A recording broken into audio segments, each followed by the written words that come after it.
those of station staff, management, and advertisers. It's time for the most interactive radio program in Las Vegas today. It's time for Pushing the Limits with Brian Shapiro. Brian will talk sports, politics, entertainment, and anything that matters to you. Feel free to call Brian at 702-221-7283. You want answers? I want the truth! Now, Pushing the Limits, here's Brian Shapiro. All right, what's going on, everybody? Welcome to Pushing the Limits on a very busy Wednesday, the day before 4th of July. Thank you so much for joining us. I appreciate you.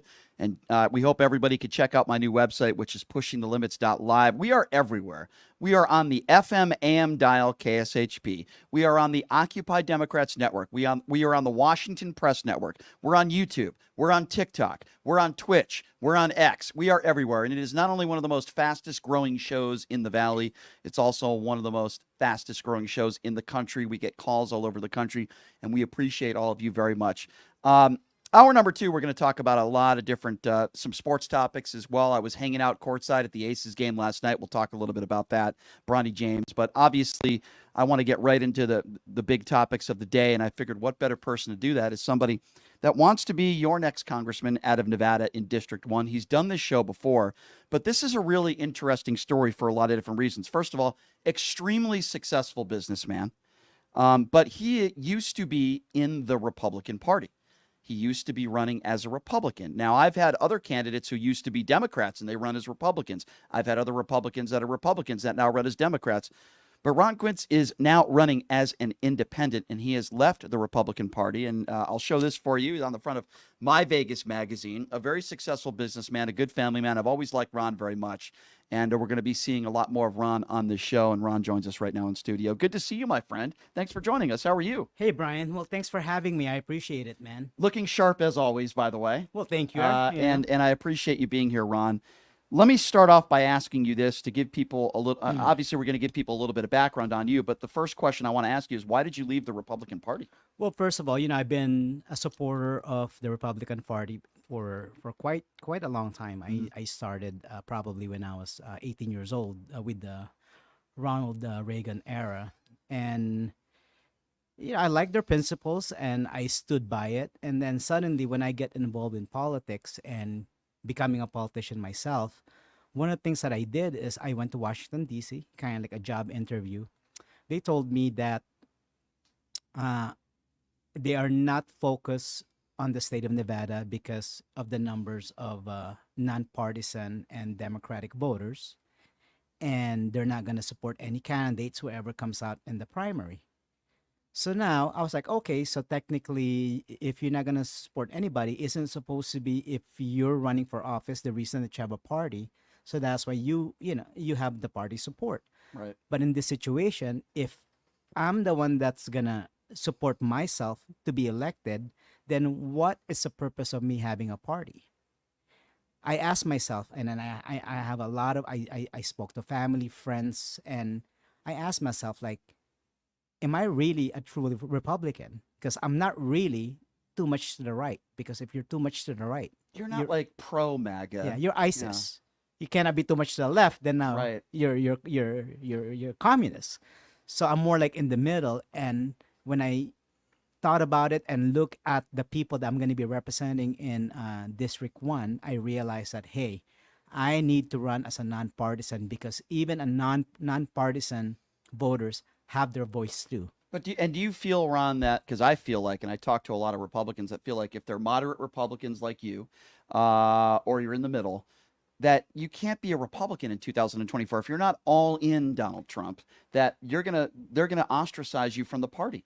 And it's hard to win. Absolutely. And one of the things that I hate is I just don't like the negativeness, the name calling. Politics is supposed to be a sacred thing, but now it becomes like a circus. Even inside the Republican Party, they don't get along. And you've seen that with Johnson being the Speaker of the House now. Right. It used to be McCarthy. And then if you are not a party in one, then technically, how you gonna get your other voters out there to be part of your party, or That's a how are good you gonna point. get other Yeah. people to come out and vote for you I agree. if you guys are not even all together? And I remember John McCain taking the microphone from that woman when he was running for office, and she's called him an Arab or something, and he says, "No, ma'am, Obama's a decent man. We just disagree on policy." And I said to myself, "Wow, what a good man. We've lost that way." And we lost the common courtesy, and that's one of the things that one of the things I look at the Republican Party. They are so focused. I went to Nashville, Tennessee, when they have a big fundraising, and and Brian, I gave money to the Republican Party, both state, county, and nationwide. And they always tell me, Ron, you know what? We need the minority, which is Hispanic, the blacks, and the Asian support. How do we get them? So I told them, well, you know what? Let me tell you a story. My mother-in-law has been in this country for 40 years, finally became an American citizen. When she walked down the stairs on the federal building, the first person that came to her is a person from the Democratic Party trying to register her to vote. She didn't register because she said, you know what? I believe I'm a nonpartisan, which is she is. I gotta weigh it out which one is, good for me. But imagine those 299 people that just Right. became a citizen. Now they're registered as a Democrat, and they're gonna vote Democrats. Of course. I want to talk to you, of course, a little bit about your history coming to this country as an immigrant, but I have to ask you about this first from a national Okay, standpoint. go ahead. What did you make about that debate Thursday night? You know what? I think it was a circus. One of the things that I'm hearing from people, and it's just the only thing they do is like bashing to one another. But a lot of people have some concern about Biden. Now, my nonpartisan constituents are kind of concerned that if they don't like Trump, they don't like Biden, then who they gonna vote for? It's a So good that's the question. question. And so now, hopefully, the second debate's gonna be a lot better If because there is one. yeah, we want the people to come out and vote. So I told them, well, if you're just gonna vote because of the president candidate, you know what? It's a double-edged sword. Right. You don't vote, it's gonna affect you. You vote, it's gonna affect you. Why don't you come out and vote? I don't know in the presidential ballot if there's a none of the above, Right. but I know in the congressional ballot there's only the congressional candidate. Come out and vote and elect the first nonpartisan congressman in District 1 and here in Nevada, because I don't think we ever elected one. Yeah, and you're right about that. And you're also right about the fact that there's a lot of moderates out there that don't want to vote for either candidate now, which I do find interesting. I actually think that hurts Trump more than Biden. Do you think that the Democrat Party replaces Joe Biden? Because even though Joe Biden said today he plans on staying in the race, there are people that have said that they've had meetings behind closed doors and they could be looking for a replacement. What do you think happens? You know what? If he's gonna stay, then he's gonna stay because he wants that one-on-one battle with Trump. But let me tell you, this is my observation. This is only my opinion, and I'm pretty sure both parties they attack me anyway. Kind of like me. So I think if there's another candidate that a little bit younger and a little bit more energetic, Gavin Newsom. I think Trump has no chance. Really? I think the nonpartisan are gonna vote whoever You might they be put right. in. See, I sort of agree with you on that. And some people are poo-pooing Gavin Newsom. I have three names, and I think two out of the three probably aren't interested. Maybe Hillary might be. Hillary Clinton, Michelle Obama, who I don't think is interested, and Gavin Newsom. I say Gavin Newsom with Gretchen Whitmer as his vice president. I believe they win. So I agree with you. I think there's a lot of moderate Republicans out there and this isn't my opinion, but it's theirs, that I've talked to and said, listen, I don't want to vote for Donald Trump, but do I really want to go to the polls and vote for this guy too? Talking about Joe Biden. Absolutely. So they need somebody with some energy. And that's what they tell me too. A lot of people tell me that, you know what, hey, when they ask me, are you a Republican or a Democrat? Because, for some reason, that's the only people know. And I said, no, I'm running as an independent. And they're like, oh, this country, we usually vote either the evil or the less evil. Yeah, I hear that a lot. And I said, and then why do we have to do that? Why do you have to pick the evil or the less evil, or you can actually pick the good ones who actually can make a difference in your life? But I agree with you. So I understand why some people might say that. But I sometimes disagree with that because I don't see Joe Biden as an evil guy. And I'm not speaking as a Democrat. I certainly, my position. Yeah, I know you, yeah. I lean to the left on social issues. I'm very anti-Donald Trump. But I don't think Joe Biden is a bad guy. I don't think he's evil. Yes, he's old. Yes, he had a bad debate performance. I understand some people don't like some of his policies. I get all that stuff. But I don't see Joe Biden as like an evil person. I really, truly can look you in the eye right now, Ron, and say I really think Donald Trump is an evil, bad person. I really feel that way. And listen, I'm not saying there aren't Democrats out there that aren't bad people either. Of course there are. I've criticized Ilhan Omar. I've criticized Rashida Tlaib. I think they're bad people, right? I just don't think Joe Biden's a bad guy. I think a lot of people are hesitant in the middle because of his debate performance, maybe, or they might think he's too old, which is why he needs to get out there and do more press conferences. He needs to get out there, and the vice president needs to get out there more. I think from a campaign standpoint, they're making a lot of mistakes. I think so too. And also, I always tell people that, you know what, maybe if you guys are not happy with the presidential ballot or the presidential candidate, maybe you look at, you know, the bottom of the ballots, because, you know, there's a lot of good people out there that's running. It's a big election. We have mayor race, we have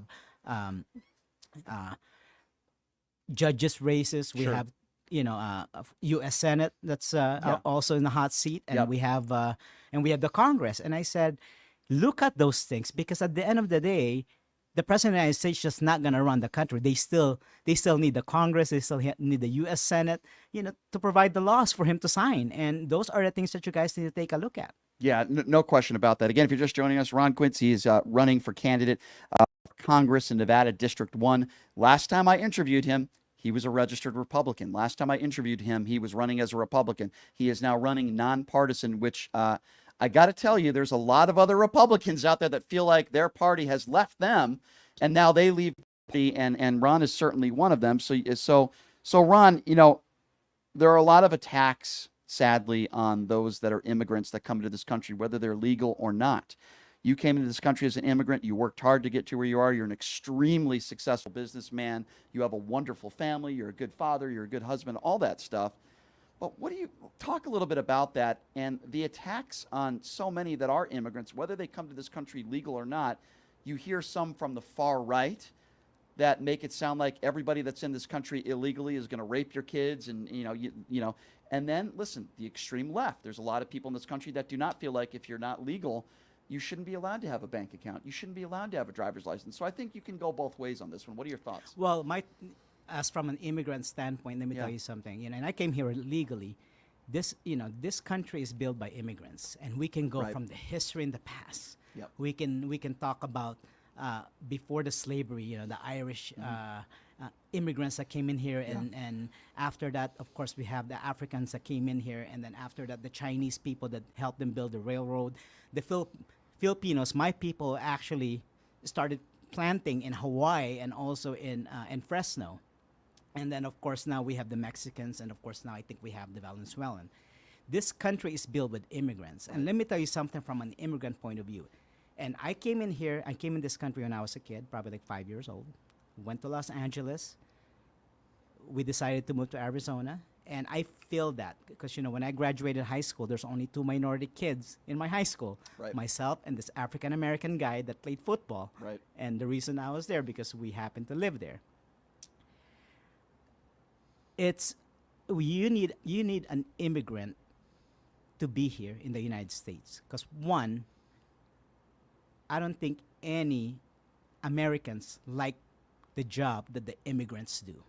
Let me tell you something. When I was in my 16, I was working at McDonald's.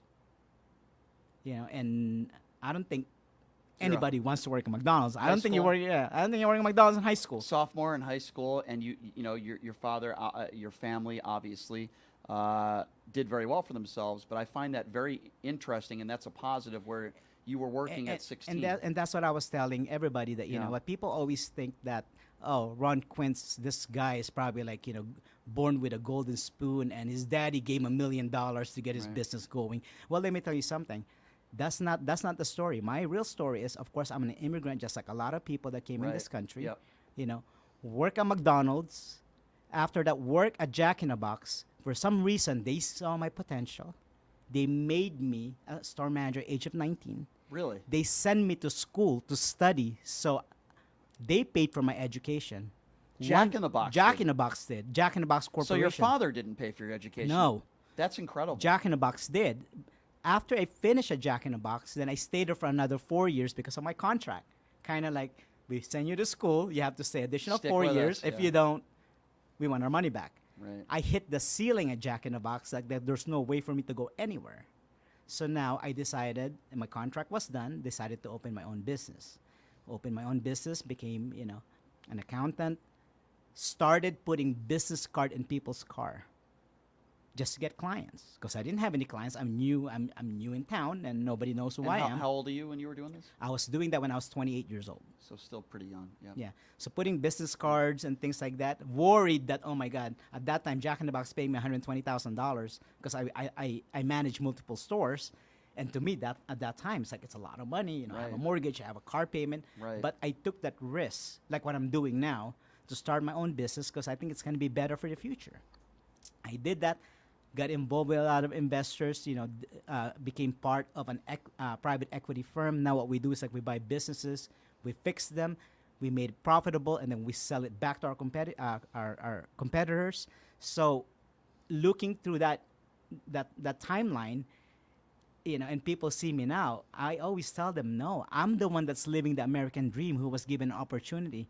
There's a lot of people who work at that Jack in the Box, a lot of immigrants, and they picked me to be their manager and actually send them to school. I didn't know that about you. Yeah, you probably just think, hey, you know what, this guy is just going with no.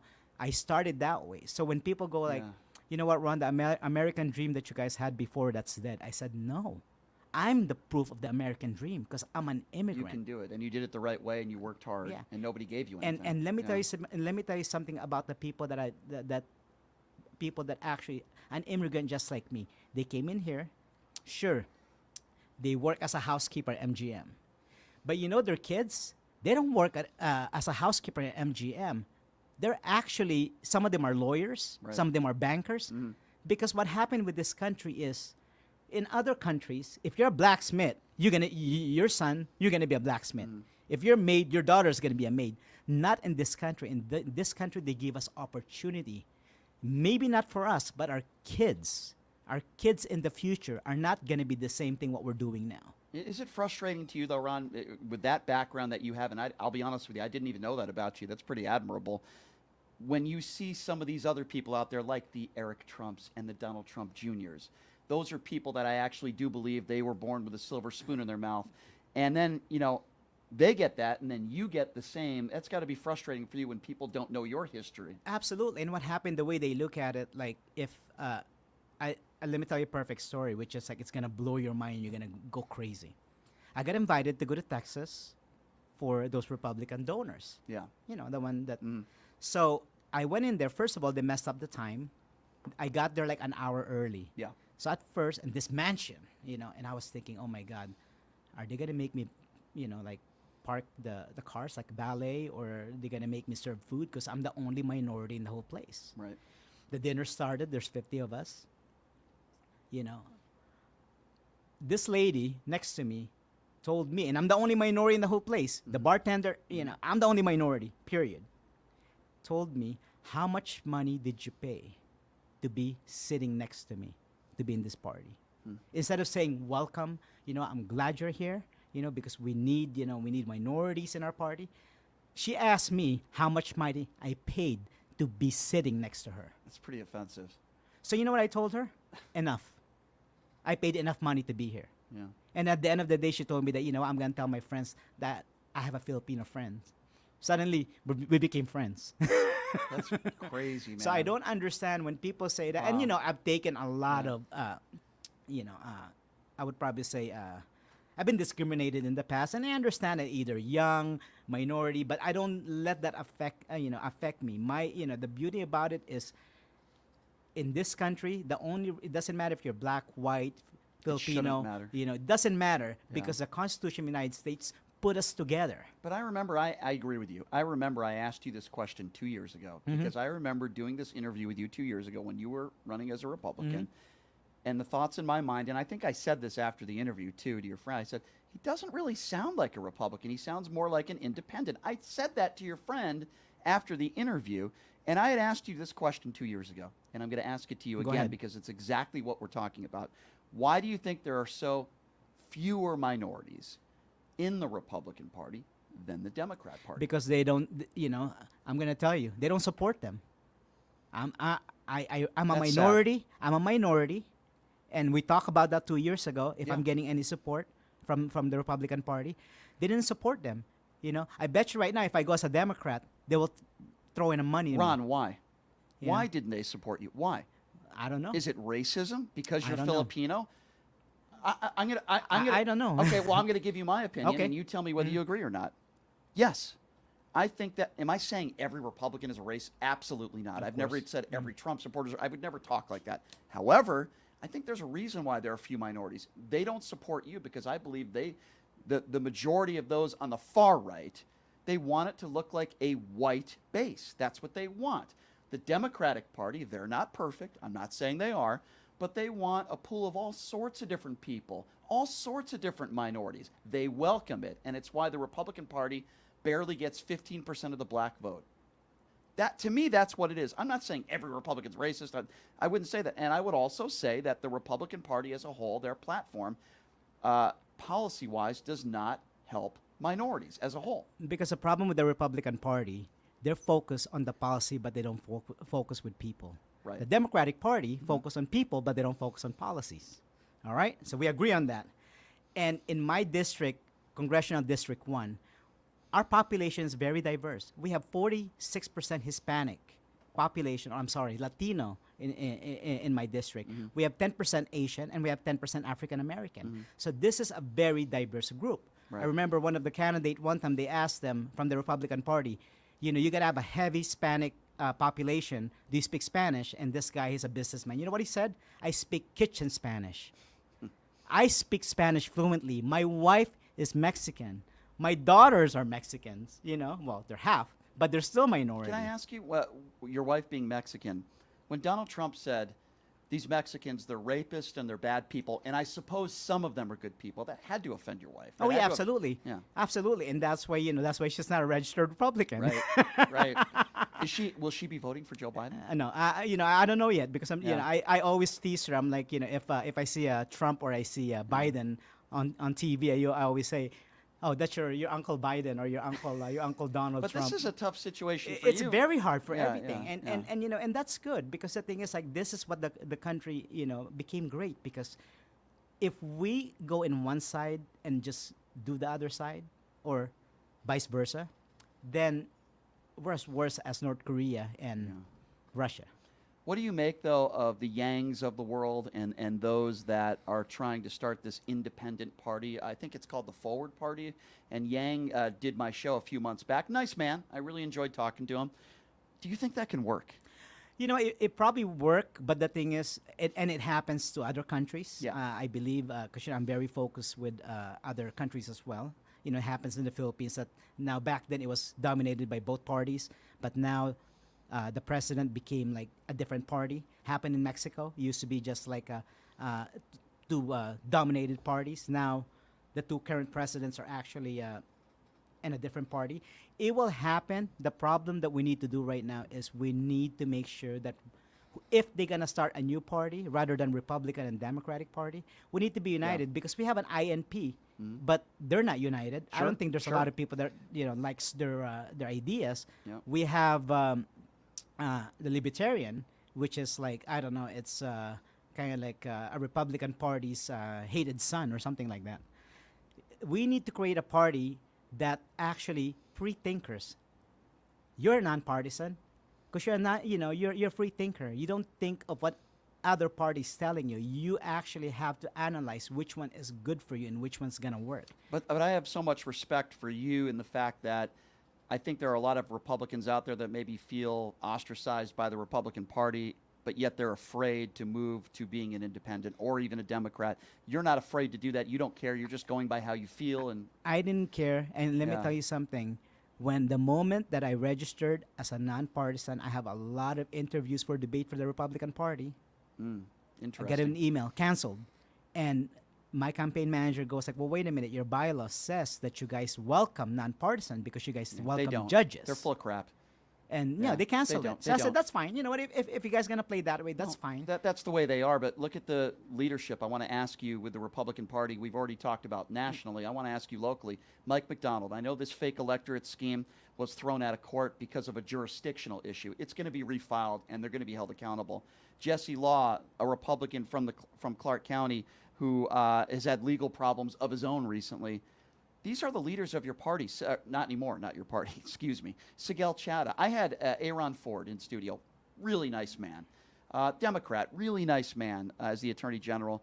Sigel Chadha, who's a Republican, said that he should be hanging from a pole. These are leaders within the Republican Party still. To me, it's just an embarrassment.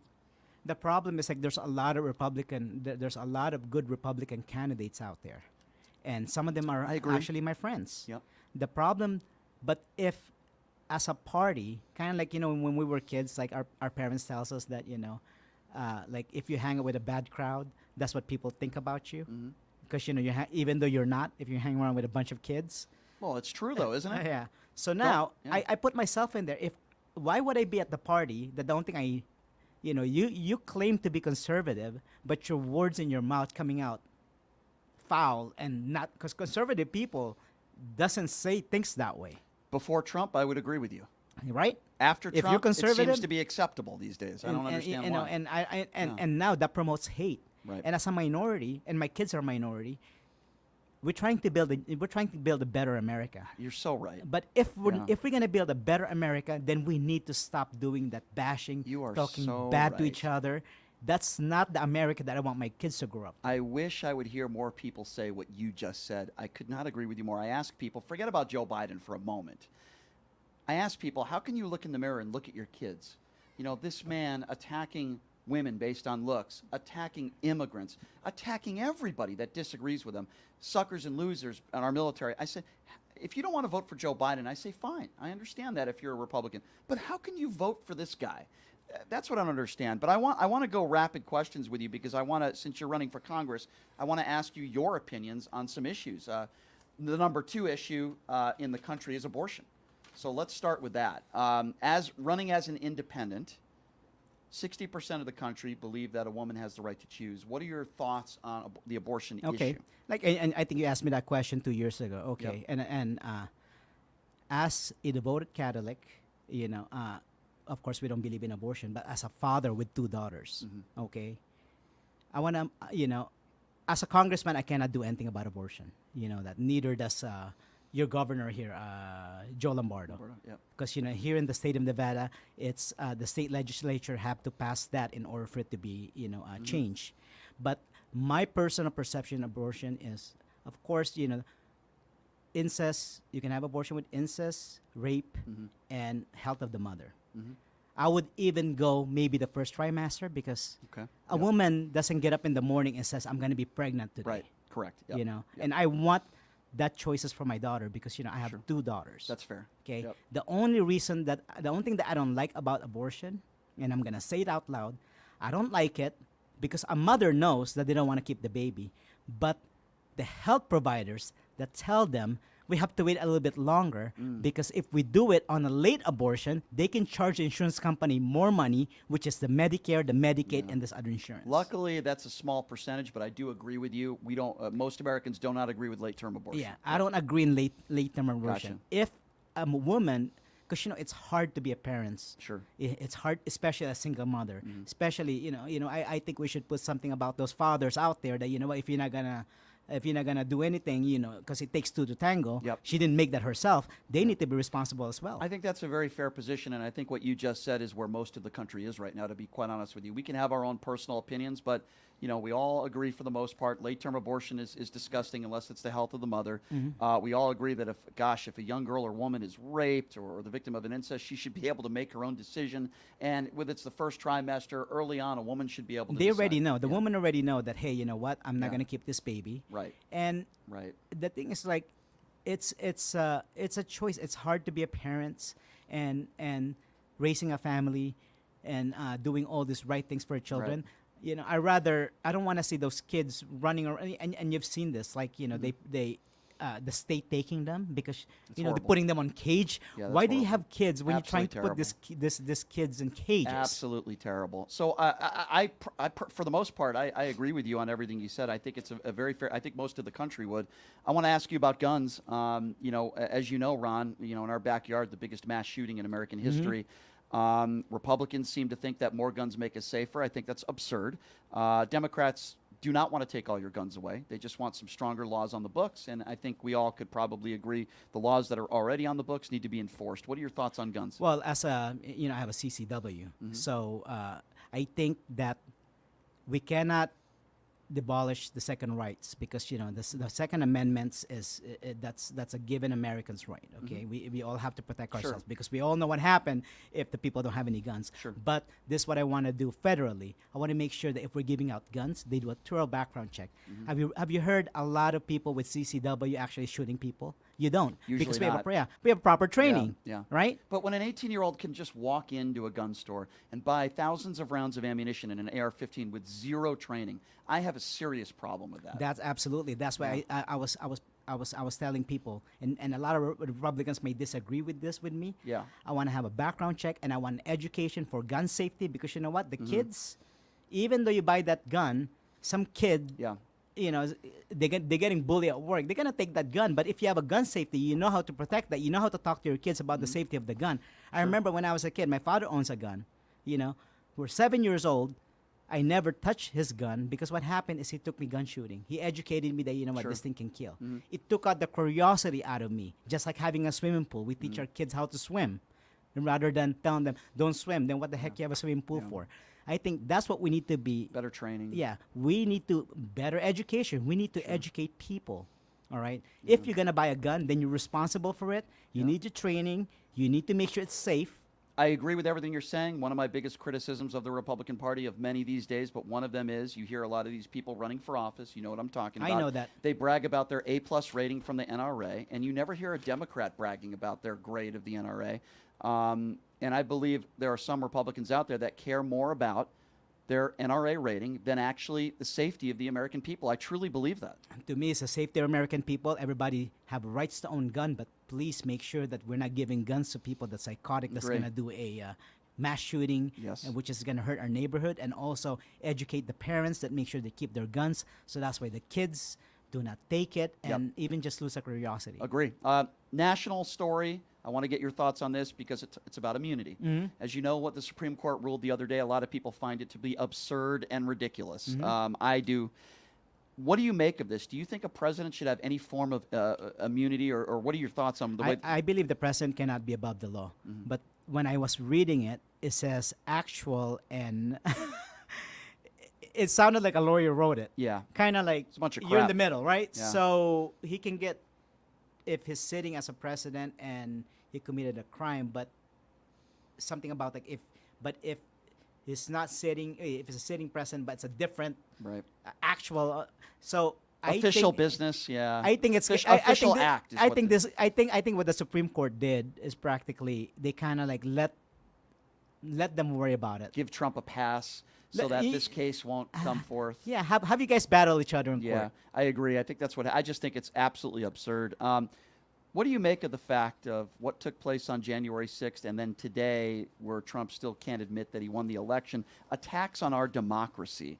The fact that he won't own anything and won't admit that he lost. And we hear a lot of Republicans talk about election integrity, but yet after Trump won in 2016, I didn't hear any Republican talk about that. Well, that's always happened. If you lose, people always say that they got cheated. And the thing is, I investigated that when we had that interview, Sure. and Yep. of course, like there's a company called WinPack that investigated that as well, and they said that they did not find any fraud. Widespread voter fraud, yeah. Voter. It just happens to be this what they said word for word because I was sitting there. You guys just didn't have a good candidate. Because Laxalt didn't win, but Lombardo did. True. You didn't have any good candidate that the nonpartisan like. Agree. And they rather vote none But they of don't want to this say candidate. that. But they don't want right? to say that. They won't own it. I agree with you. They just want to blame the elections on it, right? No, the thing is like, you know what, I've lost before, and I've lost money on a business before. In order for you to be successful, you need to admit, what did you You're do so wrong, right. admit fault, and then maybe you can do better next time. Such a good point. Just like business, right? If a business fails, you're a successful businessman, but You not already every, know it failed. Not every one of your businesses have worked. Absolutely. You got to learn from your mistakes. Same thing with a campaign. Same thing with with an politics. election. And by the way, that's why I think Hillary would win this time around, because she made a lot of mistakes in 2016. You are so right on that. So many other platform issues to talk about here locally and nationally. Let me ask you about student loan debt. That's a big topic of discussion. What do you think of what Joe Biden is doing when it comes to student loan forgiveness? Well, he can't do that because the president cannot do that. Still have to be. He's trying. He's act of trying, Congress. yeah. But this is what I would do if I'm your congressman. This is the way I would do it. If you have a student debt, okay. When I graduated, of course, I had Jack in a Box already, so they're paying me a lot of money. I just have to stay there for 4 years to get something better, right? But that's not the case with other students. They get out of school, they have all this debt, they can't pay it because they don't make enough money. What about if we come up with a plan that more like give them a little bit like 5 years, let them get on their feet, maybe put them in a little interest, make a little payment rather than $500, maybe $50 a month. Then after 5 years, reevaluate their situation because usually they get promoted, so now they can put a little bit more money. Interesting. Right? Yeah. Because what happened, the reason that there's people's debt because they can't pay, just like having a credit card. If I can't pay my credit card, Right. then I'm not gonna pay So it. don't necessarily get rid of all the debt. No. But do not charge them. an Give arm them a and leg. hand. Yeah, give them a hand because Yeah. a regular student, like a person that graduated Harvard, they have all this student loan, but they cannot get a well-paying job because either first they're overqualified, second they're too expensive. So let them do that, or there's a better option. Why don't join the military? Join the military, do a Peace Corps. You Yeah. do it for 4 years, but forgive your student loan. What about affirmative action? Affirmative action. I don't believe in affirmative action because I believe that you should get in with your abilities. Because I got in with my abilities. They didn't say, "Oh, you know what? We need a Filipino, I think, in this roster, so we're gonna get him." Fair enough. No, I'm with you. A lot of people feel that way. Gay marriage. What are your thoughts on that? I thought what we're still talking about. Government has to stay away from the bedroom. Agree. I think we're already past that. And, that's like a 10 years ago problem that they can But the attacks on transgenders, the attacks on the LGBT community, indoctrination they claim of our kids. I'm sure there's a few teachers out there that are doing inappropriate things, but the overwhelming majority of teachers, in my opinion, are not indoctrinating our kids. what they're doing is practically it's a bunch of politicians that get together and they thinking what is right, so they avert the people about the problem. Let's talk about the economy. Let's talk about the gas prices. Let's talk about my Southwest gas overcharged me triple this month. Let's talk about those things rather than talking about this. The real issues. But I agree with you. And 10 years ago, if you had asked me, Brian, what's the Republican platform? While I may not have agreed with it, I could have at least expressed it. Okay, this is what Republicans stand for. I feel like today, that's all they talk about. They talk about gender ideology. They talk about banning books. They talk about Obamacare and how much they hate it, but there's no replacement plan. The scare tactics. I don't feel like, as a whole, Republicans have enough or really any solutions to bring the country forward. That's just in today's world. I agree with you in that because that's why I was when I decided to run as a nonpartisan, I'm here to run for office, Right. so we can make changes. We Right. can make actually laws that make sense. Because some people go like, oh, no tax for tips. Okay, how are you gonna do that? Oh well, I don't know. I never had a tip in my life. Yeah. How are you gonna do it? Yeah. Well, some people will be like, oh, I'll give it to you for free. But obviously Trump said that. But the head of the culinary union goes, I'm not going to support that because how's he going to do it? First of all, why didn't he do it when he was president? Number one. Number two, don't you find it interesting, Ron, that in this being Las Vegas, in that type of tipping type town, service industry town, that he just happens to bring it up in Las Vegas? Of course. I think he's full of garbage. But he It's doesn't garbage. know that there's 6 million people that actually rely on tips nationwide. Yeah, the amount of money, too, that the government would be losing would be astronomical. Give me some other points that you want to bring out to these people that want to learn more about you. about things you want to change if you become the next congressman. Well, first of all, like I want to take care of the military a lot more. I was talking. I employed militaries. One of my my employees, he's a disabled veteran, and of course, like his son even got shot on a live TV serving Afghanistan. I think one thing that we need to do with the veterans, we need to make sure that they can live independently. We need to bring back mental health in services here in Nevada, and when they're veterans that are actually disabled veterans, when the funeral cost services is free, but the open and ending, kind of like when you open the soil to bury them and you close it, there's fees on that. We got to give it to them for free. They serve this country. I They agree. got hurt serving this country. Agree. And second of all, those people also that veterans that served 20 years, they might be working as an accountant or an HR or a judge. When they get out of the military, they have to pay taxes on their pension. Why are we charging them pension and their taxes when they already served this country for 20 years? I agree. None That's of terrible. us served. I didn't serve the military.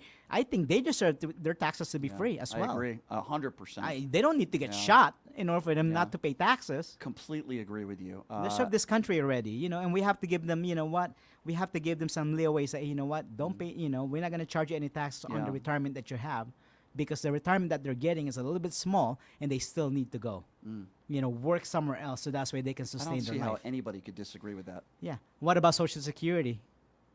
The way the Social Security works, couples that actually, if you make more than your Social Security amount, your Social Security get taxed 80%. Why?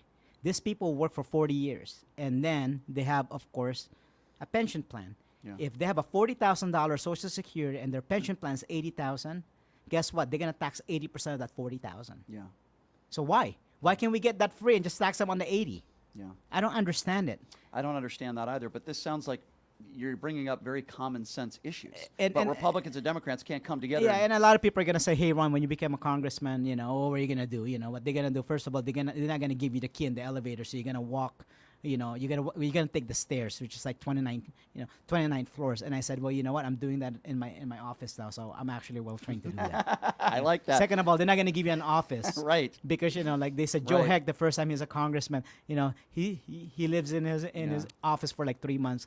You know what? This is what I'm gonna do. I'm gonna have a megaphone, even though they're not. I'm gonna make sure that they will hear us, and if they don't, I'm gonna go back to the show and tell them that this Congress people didn't agree with all these changes that were making the America the best it could be, and maybe maybe their constituents were outvote them the next election. I love that. Or one of you, I have to ask you this, being Filipino, or one of your heroes, Manny Pacquiao. I mean, this is a man that has boatloads of money, but he's done so much for your people, and now a politician.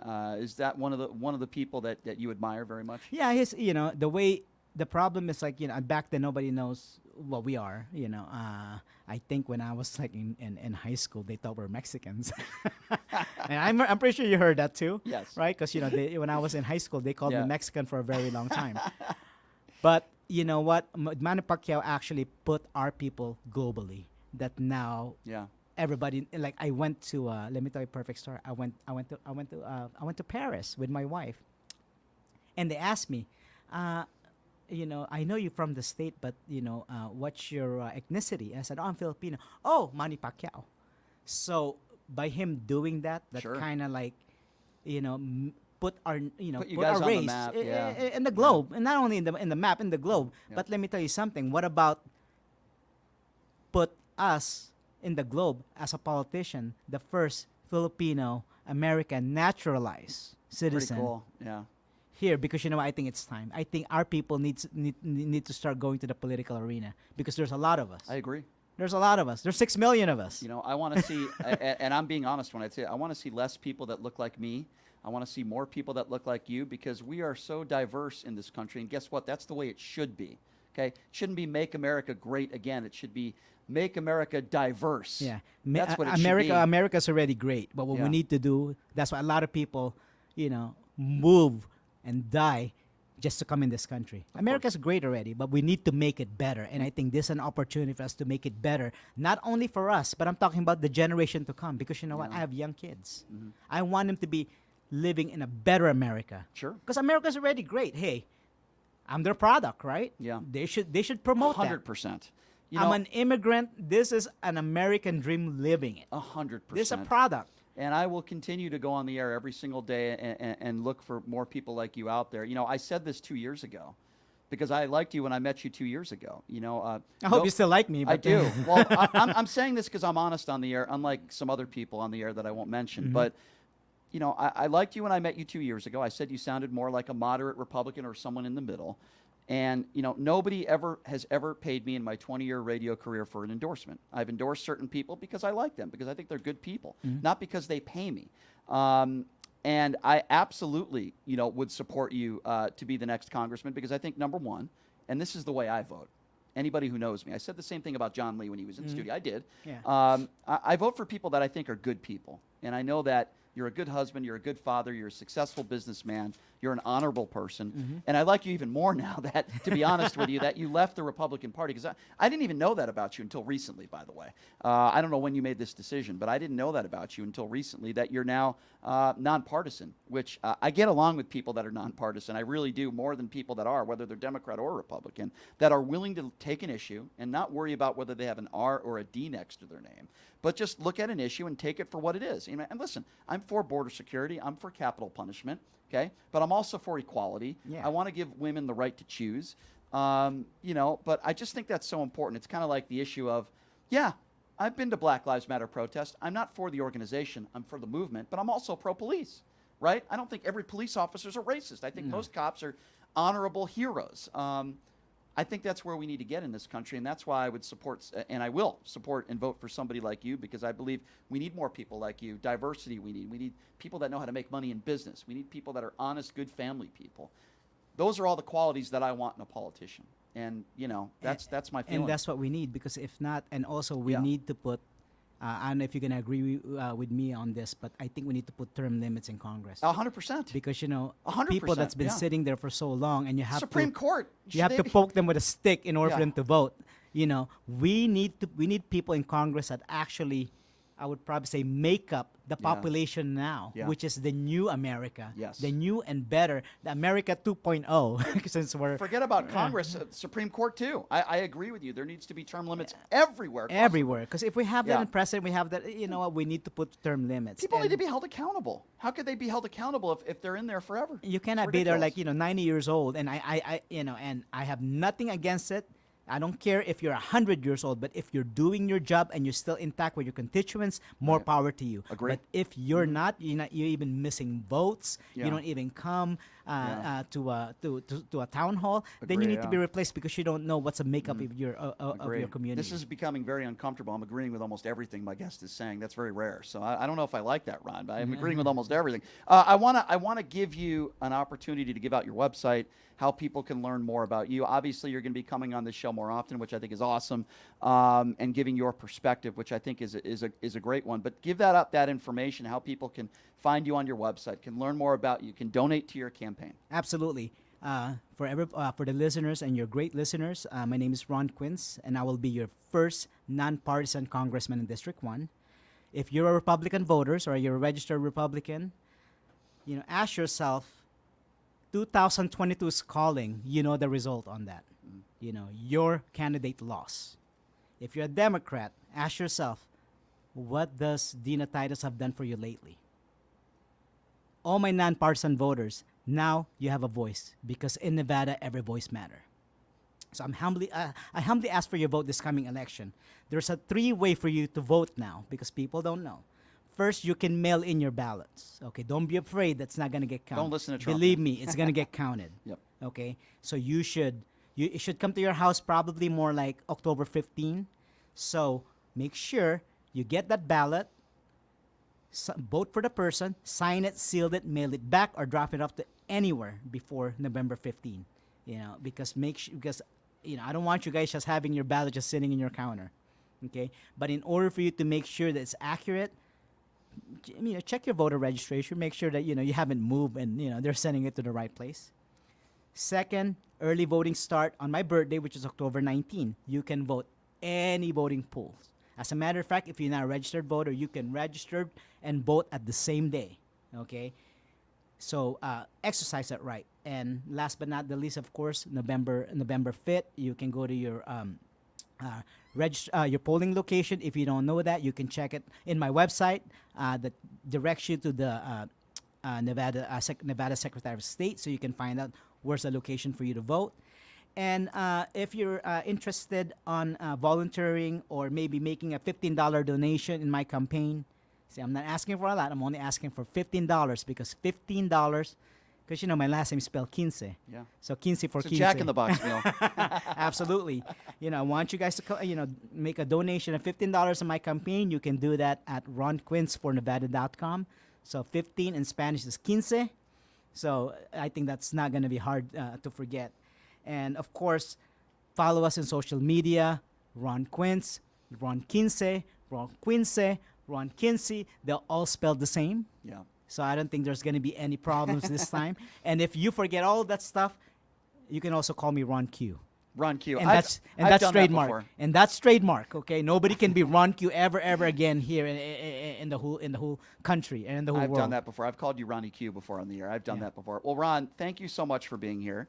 We'll have you back in here a little bit later this month, but I hope you and your family have a great 4th of July. Oh, and by the way, Yes. speaking of that, I'm going to be at Boulder City Parade tomorrow. Oh, cool. So if anybody in your listener wants to meet me or want to join the Come out parade, to Boulder City. walk with me. Come on, Boulder City. We're spot number 52, and I'm going to be there with my Ron love it. Quince shirt, and let's celebrate the 4th of July. And love it. this is actually perfect for us because you know what? Independence Day. Yes. For some of you guys who are Democrats or Republican and want to get out, doesn't want to be Republican and Yeah. Democrats anymore, this is an independent day for you to become a nonpartisan or vote for a Hey, nonpartisan candidate. I'm all for that. I wish there were more people out there like Ron that were doing the same he was doing. Ron, thank you so much for coming in here.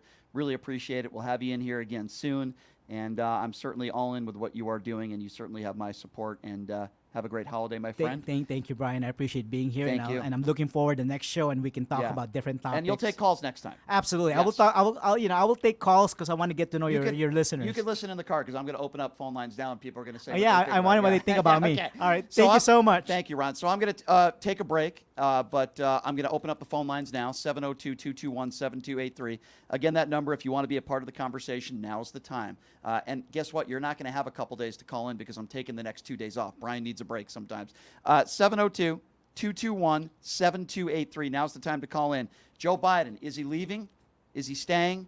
We're hearing mixed messages from the Democrat Party. Your thoughts on this interview with Ron? 702-221-7283. We will open up the phone lines when we come back. And again, it'll be your last chance to call in until Monday because I'm taking a 2-day break here.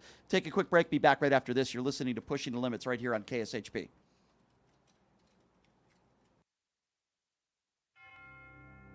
Hello, I'm Ron Quince, and I'm running for Congress as a nonpartisan candidate in District 1.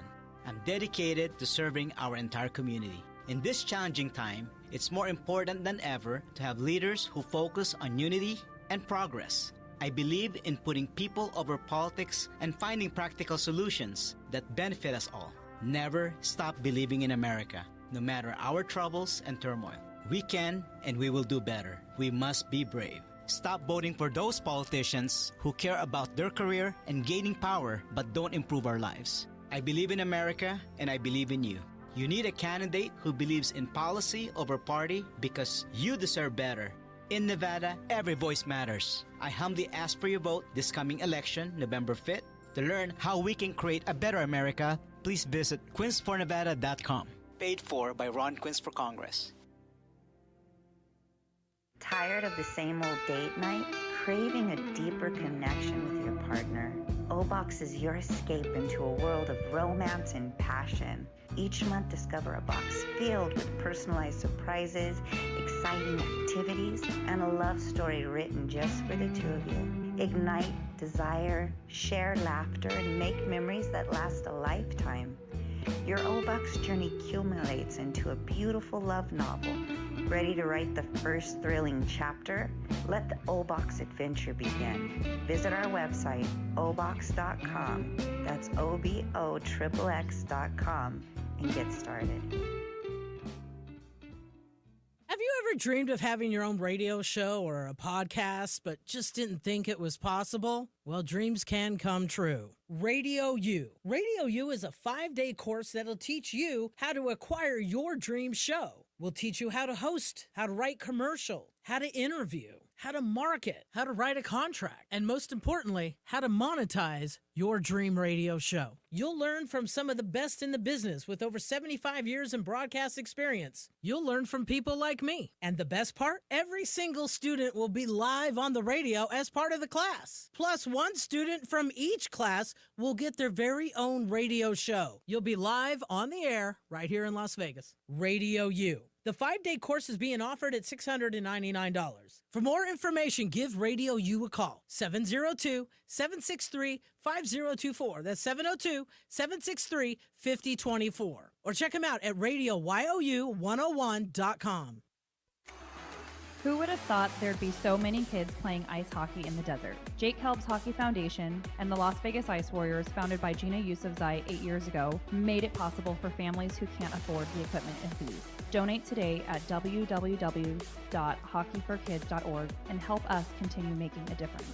Join us in supporting Jake Helb's Hockey Foundation and the Las Vegas Ice Warriors, where every kid gets a shot at the starting line. Just a reminder, our website is www.hockeyforkids.org. Hey everybody, are you struggling to find a pizza place that reminds you of Brooklyn?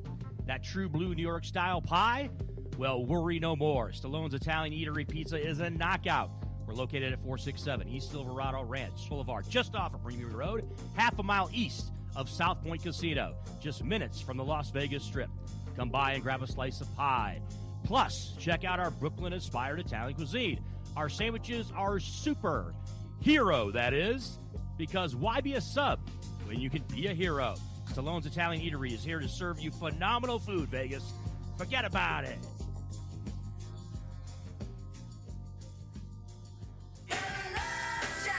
The B-52s, the world's greatest party band.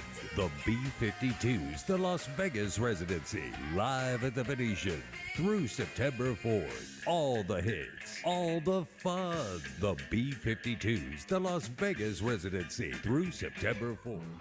Set to debut on July 5th. Your favorite Las Vegas sandwich shop, Togo's, is ready to serve up all your favorite quality sandwiches with fresh ingredients, generous portions, and quality you can taste. Order any one of our signature sandwiches online at TogosLasVegas.com, through Togo's mobile app, or stop by 6435 South Rainbow Boulevard, Suite 103 today and enjoy your favorite sandwich you've missed. Don't forget to sign up for Togo's Rewards to get $2 off your first purchase, a free birthday sandwich, and a lot more. Place your order today at TogosLasVegas.com or stop by 6435 South Rainbow Boulevard and Sunset Suite 103. It's time to wake up and win the weekend.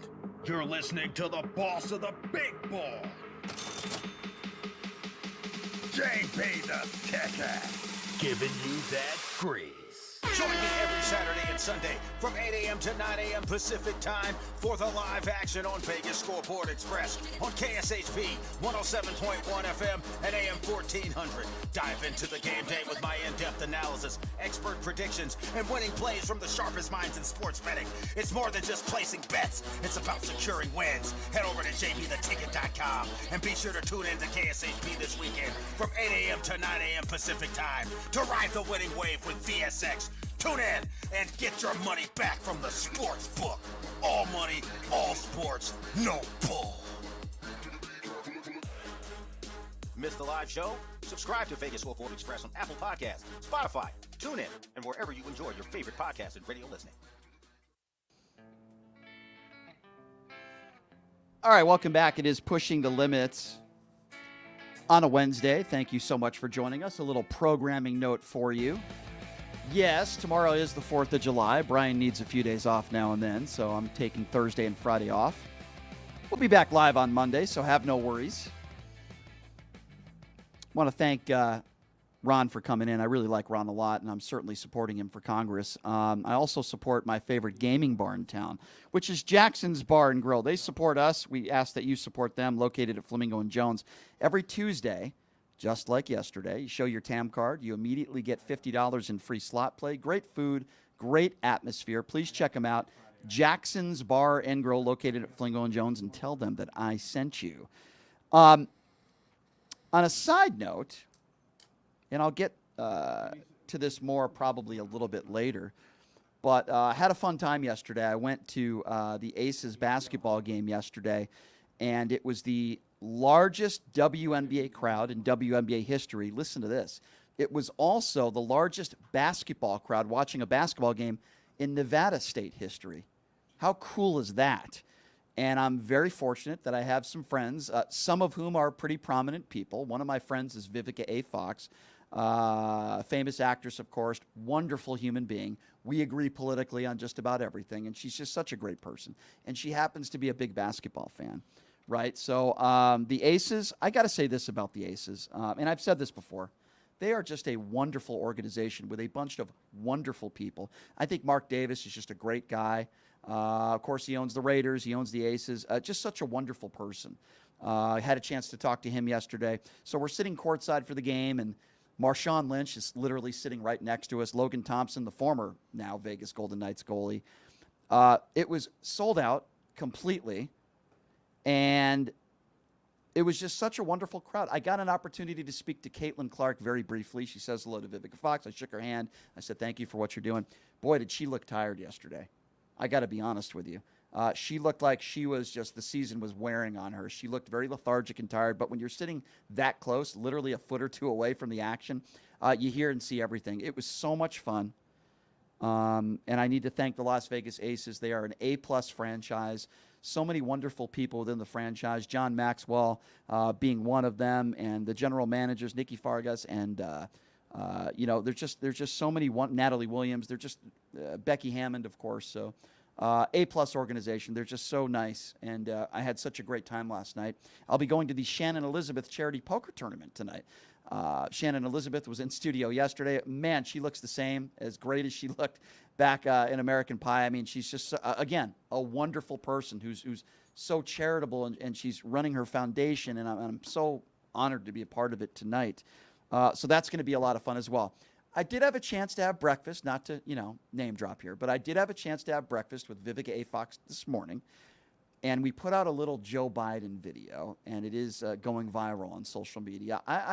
We didn't say anything crazy in this video. It's very short, but this was a video that myself and Vivica Fox did, and we put it on social media. Here it is. What's up, everybody? I'm here with my friend Vivica A. Fox. Hey, y'all. We are telling you that you must get out and vote in November. Absolutely. We cannot allow the orange turd to get back into office in November. We have to vote Democrat. You have to vote Joe Biden. If you don't, this country's in trouble, right, Vivica? Absolutely. Vote blue, Biden-Harris, 2024. Please vote. It is so vital. We all see what just happened last week with the Supreme Court, so get your butt out and vote. There you go. Vivica is the best, by the way. Oh, she is such a great person, talented, and I'm so very lucky to call her a friend, and I'm humbled by that. So yeah, we put that video out this morning. We just came up with the idea, hey, let's do a quick Joe Biden video. So Joe Biden, speaking of which, privately acknowledged to an ally apparently yesterday that the next stretch of the days are critical for whether he can save his reelection bid. Now, the White House has denied reports on Biden's private acknowledgments of his candidacy in that aspect. So I don't know whether that's true or not. Here's what I do know. Biden did say on a conference call earlier today, quote, I am running. I am the leader of the Democratic Party. No one is pushing me out. I've been knocked down before and counted out my whole life. When you get knocked down, you get back up. So if you asked me personally what I think is going to happen right now, today, and my opinion could change tomorrow, I think Joe Biden's going to stay in the race. I could be wrong. If you ask me what I think should happen, yes, I think Gavin Newsom's the step to the plate. I think, Hillary Clinton, Michelle Obama, if they're willing to. I think it gives Democrats a better chance to win. I'm not saying Joe Biden doesn't have a chance to win. I think he absolutely does. But we'll have to wait and see. And I agree with Joe Biden. I think the next week or so is crucial. Got to get out there, got to do interviews, and we'll have to wait and see what happens. Okay, so I promised I would take some phone calls. We had Ron Kintz in studio, in studio, who's running for Congress. Interesting story because he ran as a Republican and now he's running as an independent. He has left the Republican Party. Find that very interesting. Thoughts on that? Thoughts on Joe Biden, his statements today? Are you agreeing with the rumors that are circulating out there, or do you believe Joe Biden's going to stay in the race? So we got a lot to get to before the 4th of July tomorrow, and now is the time to call into the show at 702-221-7283 is the number to call. And again, that number, if you would like to be a part of the conversation. I do have some good news, by the way. I've been getting complaints that, the phone lines are always busy. It's hard for me to get through. I have learned that hopefully as early as next week, we are going to get a few more phone lines. That is a good thing, by the way. I don't think that's ever happened in the history of this station. So that's a good thing. I've heard that there's a rumor that hopefully we'll get a few more phone lines in there for you, because I know a lot of people try to get through and they're unable to do so. Meanwhile, while other conservative talk shows in this town beg for phone calls and every 10 minutes say the phone lines are open because they can't get phone calls. Luckily, we don't have that problem here at PTL, and we love it. We love to hear from you. All right. That number one more time, 702-221-7283 is the number to call. Who are we going to first here? Who do we have on the line? Let's go to Vivian. Vivian is first up on PTL. Hi, Vivian. Hi, Brian. How are you doing today? Hey, good. Thanks. I just want to say that I really did enjoy your guest today. I thought he was a good representative of himself and the issues, and I really enjoyed him. And I wanted him to say to him that he does have a good person who's representing the Philippine people in Darren Chris, who's going to be at the 4th of July holiday in Washington. Mm-hmm. And Darren Chris is a very nice person. I have met him, and he is very nice. And that's nice. I'm sure Ron would appreciate your kind words, and I agree with you. I'm supporting Ron. I think he's a great guy. He hasn't paid me for an endorsement, but I can tell you right now I'm giving it to him because, first of all, it takes a little courage to leave the Republican Party and run as an independent. Correct. He's a good family man. I've met his family, wonderful people. He's and I agree with a lot of his views too. I think it's very fair and grounded, and he's a very intelligent guy. In reality, I'm very impressed by him, and he absolutely has my support. Absolutely.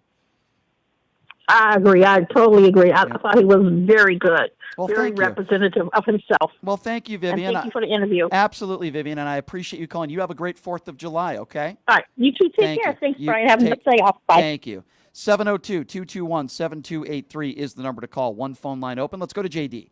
JD is next up on PTL. Hello, JD.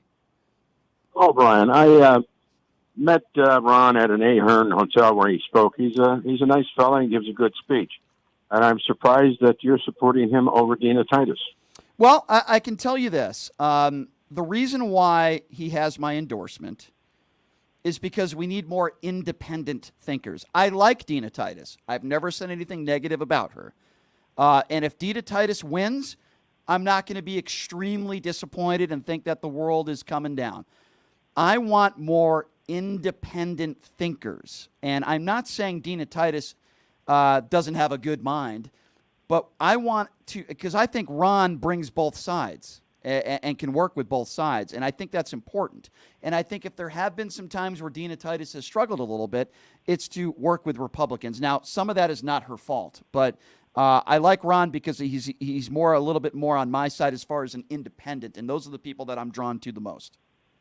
I don't believe he has any chance to win. I believe that the independent votes that he draws more than likely will be from the Republican candidate, Colonel Robertson, and thus ensure that Dina gets reelected. Well, if you want to talk about somebody that has no chance, you just brought up his name, Mark Robertson. I completely embarrassed him when he came in studio a year and a half ago. Why would you want to do that? I didn't do it intentionally. He did it to himself. You know why? How so? Oh, I'll play the audio for you next week if you'd like. It's on my social media. No. He went on a 5-minute tangent talking about Dr. Fauci. He said he didn't. He said he didn't respect Dr. Fauci. He didn't trust Dr. Fauci. And then I said, okay, you're a staunch Donald Trump supporter. Do you support Donald? Do you trust Donald Trump? He wouldn't answer the question because he's a coward. He wouldn't answer the question. If you're going to attack somebody, but you support somebody else, Tell me if you think they're honest, and do you trust them? He wouldn't answer the question. It went viral on social media. He embarrassed himself. When somebody comes in studio here, I'm not trying to embarrass somebody. I'm trying to challenge them. He embarrassed himself. I think Mark Robertson is an embarrassment, quite frankly. Well, I met the man many times, and I've heard him talk many times, and every time that he did talk, he always did. I asked him the question myself at his first town hall meeting. Well, he wouldn't answer it on the air. He wouldn't answer it on. Do you support Donald Trump? And he said it very positively. The question, anyhow, the question, that's history. But hold on. The The question wasn't if he supports Donald Trump. The question was, do you trust Donald Trump? He went on a 5-minute tangent saying he didn't trust Dr. Fauci. If you're going to do that, do you trust Donald Trump? He wouldn't answer the question. That's not somebody I want representing me. Well, if you met him in person, right? Yeah, he came in studio. I met him. He's a wonderful man and with a wonderful family background. He's not very good at answering questions wonderfully. He might be. He's not a politician. That was his first run at it. You don't have to. He doesn't know how to lie.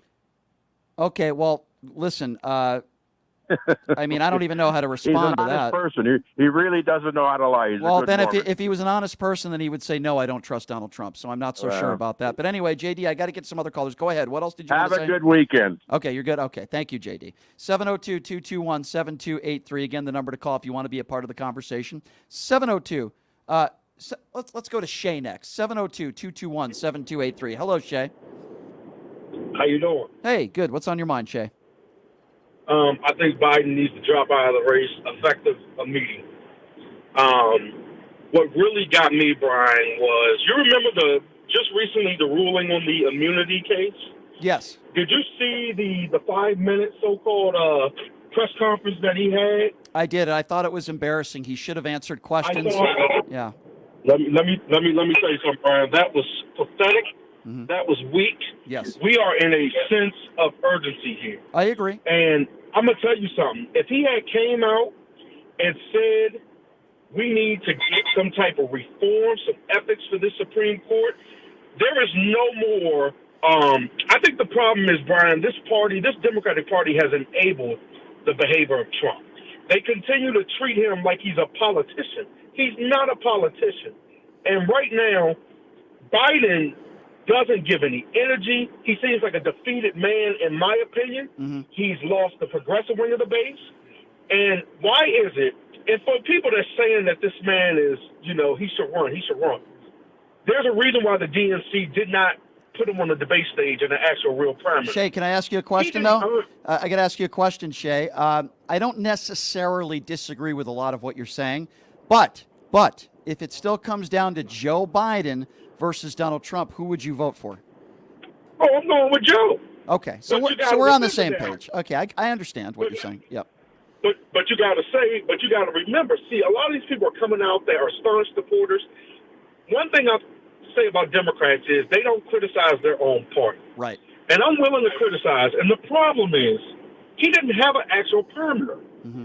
And over 60% of the Democratic voters did not want him as the nominee. Right. So they need to get another candidate immediately. Well, that's the thing, though. But Shay, if they're going to do it, they have to do it now. That's my frustration. Why is it not happening now? I'm going to tell you this right now. If they don't make a decision within a week, they're not going to make a decision, in my personal opinion. I think, but Brian, I heard some of the candidates that you said that should replace him. Unfortunately, I think there's only one that can do it. I think it's going to be Kamala Harris. My only problem with Kamala is... Oh, boy. My only problem, and I don't want that, but I think what it's going to do is you're going to see a lot of these racist, bigot people come out here. Yes, you will. Yes, because you will. they've already seen one black president. Right. Can you imagine her running and getting elected as president? Yeah. As the first black female president? I hear where you're going with that.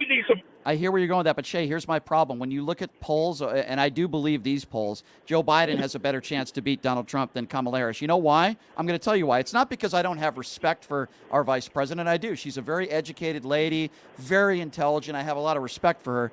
She just doesn't resonate with a lot of people, and I'm not sure that. I don't think that has to do with the color of her skin. I agree. I don't think she's very good in interviews. She doesn't resonate. Doesn't mean I don't respect her. I have the utmost respect for her and what she's done in her career. She just doesn't resonate. Kind of in a way, some people didn't vote for Hillary Clinton in 2016. So I have concerns. Listen, if they're going to replace Joe Biden with the vice president, they're making a very big mistake.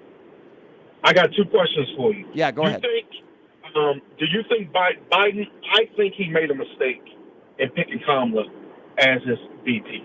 Another thing, do you think the Democratic base needs to come out in droves? But they need to put the spotlight. They need to put the pressure on every lawmaker. We need to do something about the Supreme Court. After this decision, oh no. And that's why I said he looked incredibly weak and pathetic. So to your first question, do I think he made a mistake? I think there were better candidates that he could have picked. I'll put it that way, number one. And I'm sorry, your second question was what? Repeat it. My second question is, I think that in order for us as a country to get this Supreme Court in order, not going to have Republican votes. They need to kill the filibuster. They need to get the House. They need to get the Senate. But the Democratic voters need to put the press on every one of these lawmakers about the Supreme Court. I got you. I got you. You're right. And by the way, Shay, thank you for the call. Great call. Good topics. Clarence Thomas needs to be disbarred. He is despicable. His wife is despicable. And he took millions of dollars in bribes. We know that. Justice Alito is an idiot. He is despicable.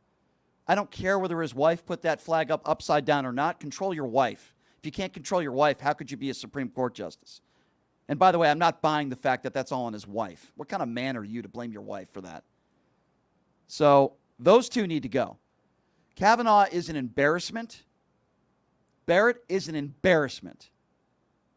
I just named four right there. Thank you for the call, Shay. 702-221-7283. Why don't we go to Pam?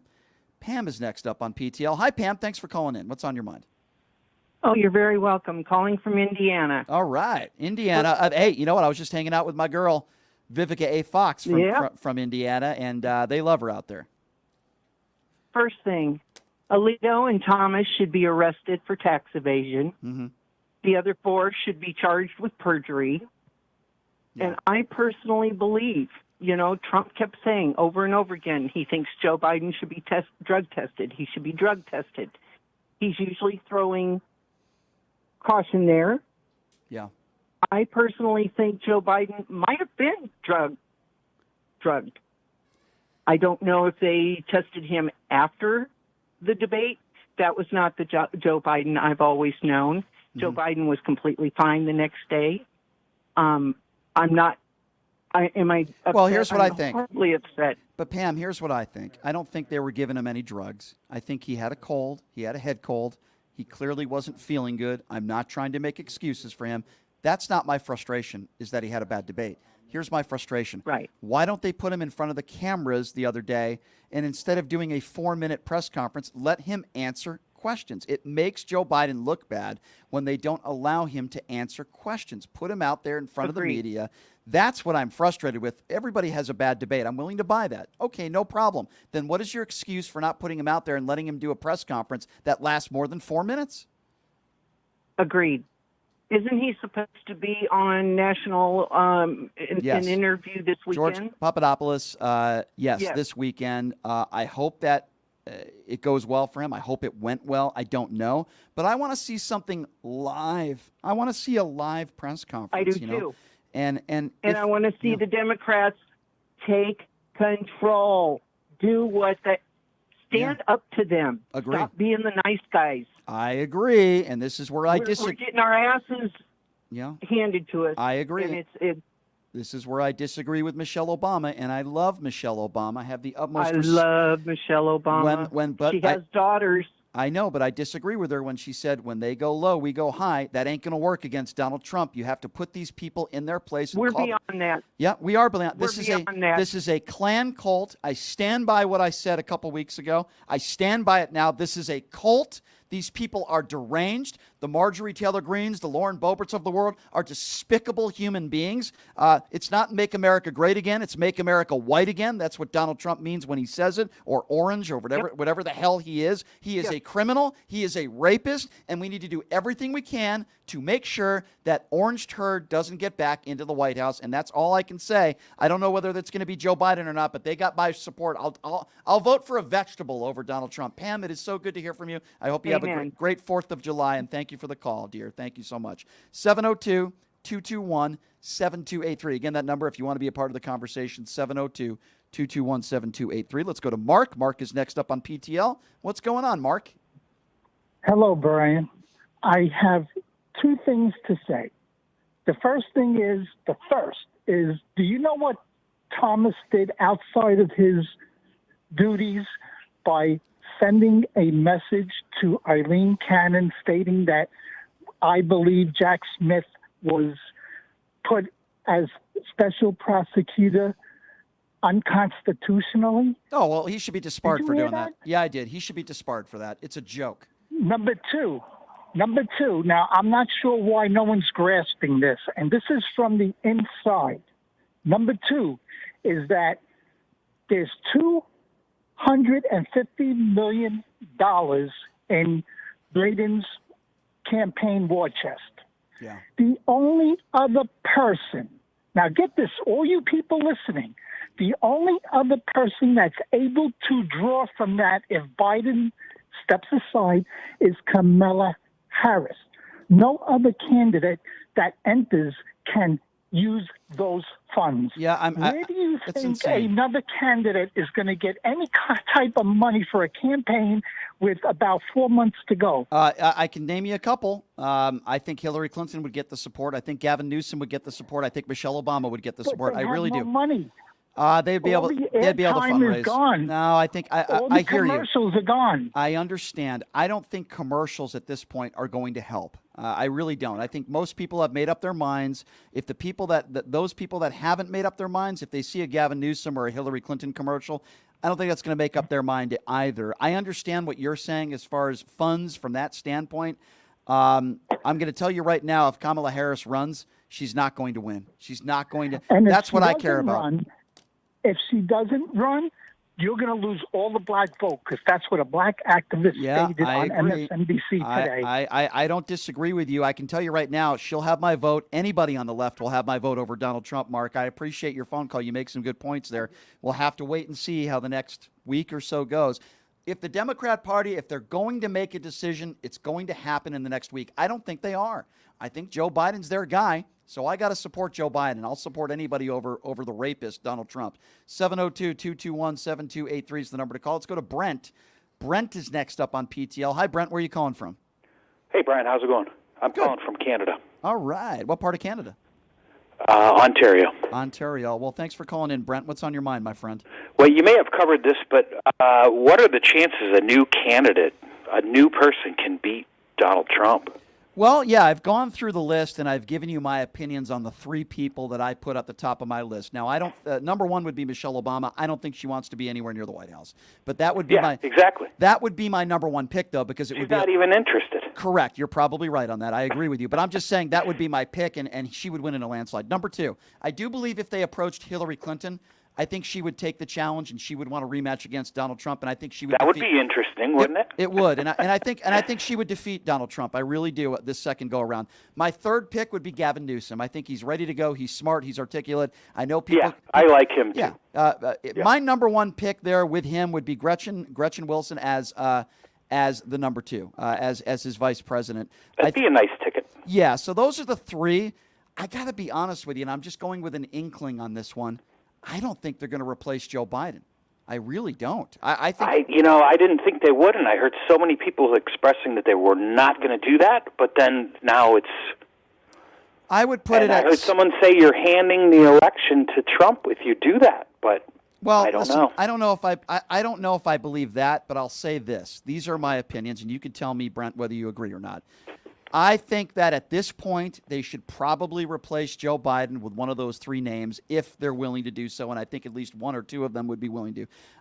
If they don't, I still think Joe Biden can defeat Donald Trump, but the only way he defeats Donald Trump is if they get him out in front of the cameras and he proves to the American people that it was just a bad debate. I don't like the fact that the other day he does a 4-minute press conference. He's not answering any questions about the Supreme Court ruling. 4 minutes, reads a teleprompter and leaves. That's not going to convince anybody that he's up to the job for another 4 years. It's not. You have to put him in front of the cameras. Where is our vice president? Got to do so. I mean, he was doing damage control, but he's got to really get out there and do damage control. I got to tell you, the campaign's doing an F- job. I'm telling you, they're doing a terrible job. If you're afraid that you don't want him to answer questions in front of the media, then that's not reassuring anyone. No, exactly. That's my point. So it's one of two things. If you're afraid, then guess what? There should have been a replacement by now. And if you're not, you're afraid, wasting time. Precious time is going by. And if you're not everybody's wondering what the hell's going on. Right. And if you're not afraid, then what's your reasoning for not allowing him to answer questions? It makes no sense to me, Brent. It makes no sense. Yeah. So that's it's just like panic mode, Right. Well, guess what? Everybody's in a panic. Holy shit! What are we gonna? Can I say that? I'm sorry. You're good. I'll tell you this, Brent. In closing, my friend, if Donald Trump wins re-election, I think most of us will agree we're in trouble. And we're in big trouble with that Supreme Court ruling. I live in Canada. Yeah. I'm scared. Yeah, we're in trouble. So I'm from Ohio, but holy. Yeah, it's I mean, seriously. Scary times we're living in, Brent, and I appreciate your phone call calling in Ontario, Canada, my friend. I'm sorry none of your teams won the Stanley Cup. I'm sorry it was the Florida Panthers. 702-221-7283. Let's go to Carl. Carl is next up on PTL out of Vegas. Carl, what's going on?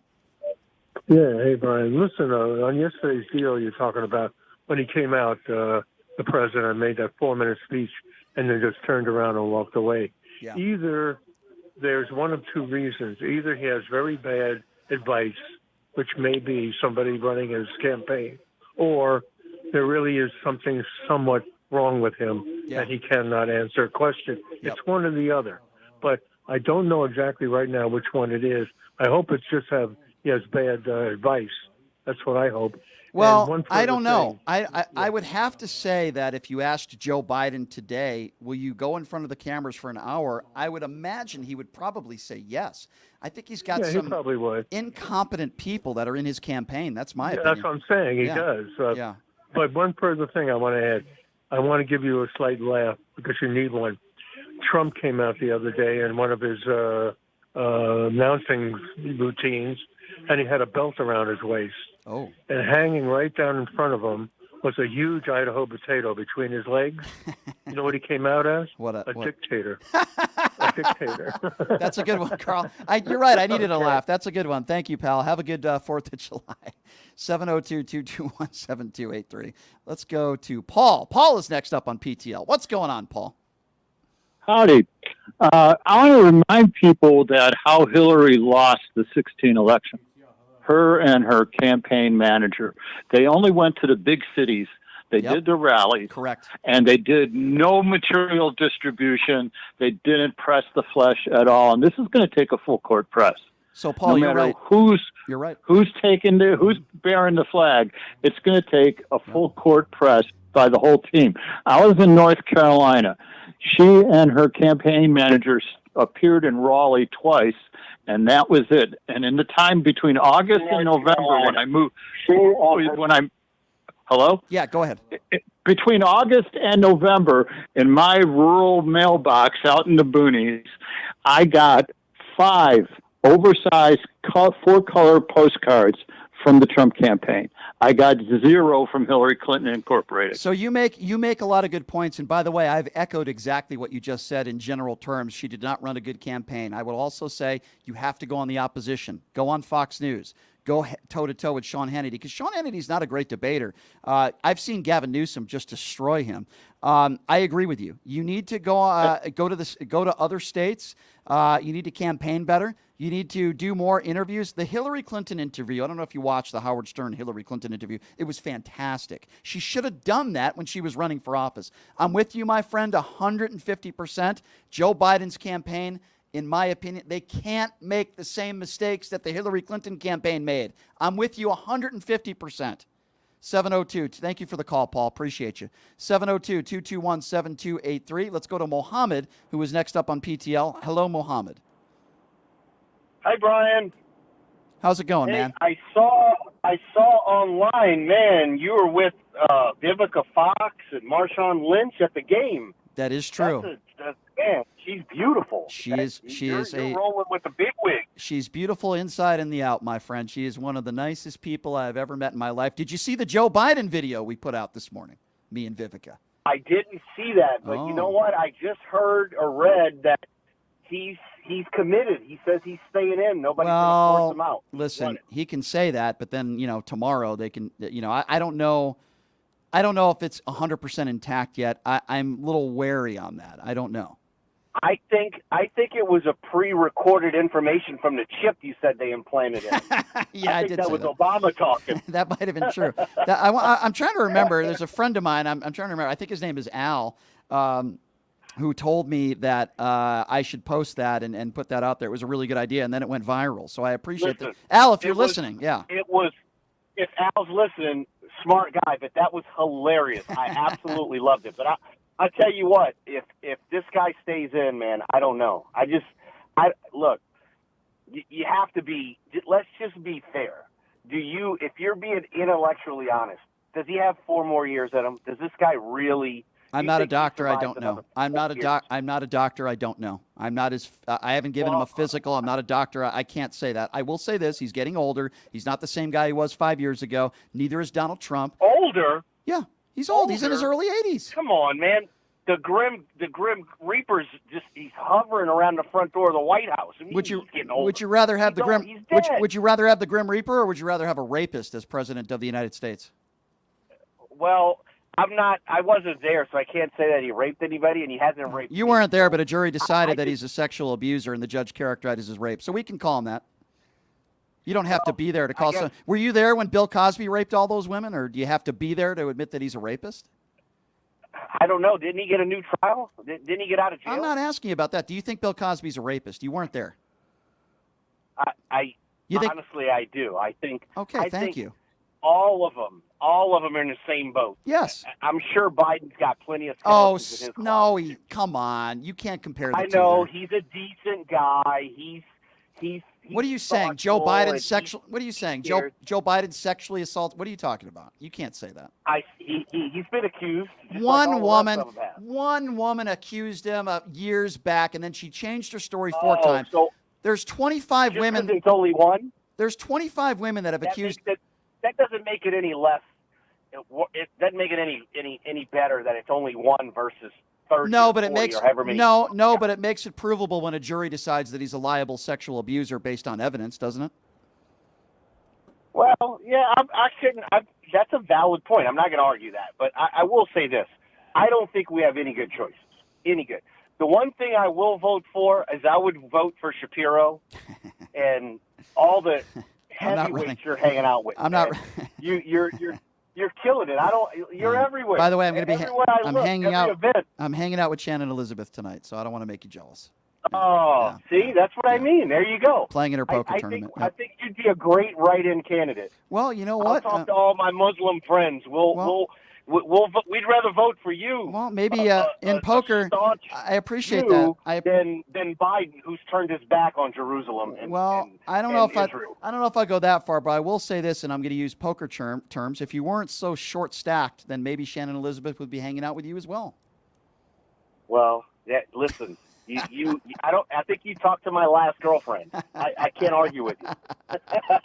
All right, man. I think I'm confusing you with C-Win, but that's another story for another show. So anyway, all right, Mohammed, thank you for calling in, my friend.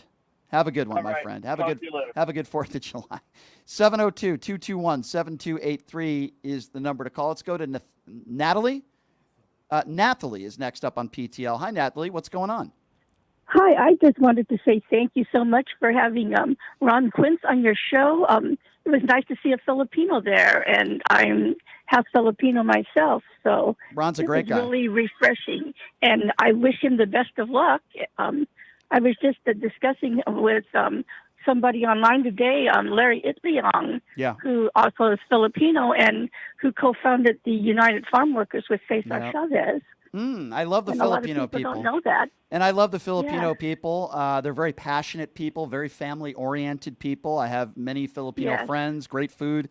Ron is a great guy. He's a very intelligent, educated man, a hard worker, and a good family man. And, yeah, I mean, I don't always Yes, say that a wonderful person. Yeah, I mean, I support him over a Democrat right now. He's an independent thinker. I want more independent thinkers running for office, and I'm sure he'll appreciate your kind words. Thank you. Yes, well, you're very welcome, and have a great 4th of July and a great you. weekend. Thank you. You as well, Natalie. Where are you calling from, by the way, before I let you go? Nathalie, I'm calling from Fillmore, California. All right. Well, Nathalie, thank you. We're about 45 miles from Los Angeles. All right, cool. Well, thank you so much for calling in out of California. We appreciate you. You have a great weekend. Thank you, Nathalie. 702-221-7283. I think we maybe have enough time for one more caller, then I got to take a break. Let's go to Al. Al, what's going on, man? Oh man, you put me on last. Really quick. Ron is a nice guy. I know Ron. All I can tell you is we had a Mexican American governor here, Brian Sandoval. Good governor. I ran for office. I got a lot of votes. If I would have spent a little bit more money, I think I got it. I happen to be of Mexican American heritage. I got a lot of people to vote for me. Yeah. 27% of the Republicans only voted. The majority are over 65 years old. I do database. I know most of them are white. They liked my message. They greeted me well at the door. I think that Latino leaders, the problem with I do agree with this. We don't have one minority on the CCRP, which is the Clark County Republican Party. That does not look good. We need a Filipino. We need a black. We need a Latino on there. That looks really bad, Jesse Law's group. And that I agree with. Al, what do I have to do to get you? I'm sorry to change the topic, but what do I have to do to get you to not vote for Donald Trump? Come on, dude. You're a nice guy. Come on, man. There is nothing I would never. I honestly think that Trump would do a better job. Oh my God. Yeah, the guy. I think Trump would do a better job. A 34 count felon. How do you look? This is a fair question. Okay, I'm glad you said that. Okay, listen. 34 count felon. Now, you agree? Sexual abuser. You just criticize the Supreme Court.